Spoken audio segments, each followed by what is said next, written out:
అందరికీ నమస్కారం. నేను doctor Mounika, homeopathy consultant.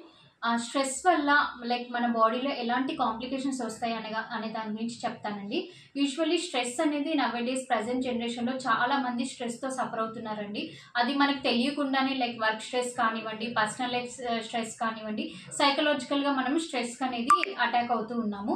So basically మనకి ఏంటంటే ఈ స్ట్రెస్ వల్ల కొంతమందికి ఏమవుతుందంటే సైకలాజికల్ ఇష్యూస్ రావడం వల్ల వెయిట్ గెయిన్ అవుతున్నారు. కొంతమంది అపెటైట్ అనేది లాస్ అయిపోతుంది, అంటే ఆకలి తగ్గిపోవడం కానీ, నిద్ర డిస్టర్బెన్సెస్ రావడం కానీ, ఉమెన్స్లో అయితే కనుక పీసీఓడి ప్రాబ్లం అని, థైరాయిడ్ ఇష్యూస్ అని, డయాబెటీస్ అని, హైపర్ టెన్షన్ అని చిన్న ఏజ్లోనే ఇలాంటి డిసీజెస్తో మనం సఫర్ అవుతూ ఉండడం చూస్తున్నామండి.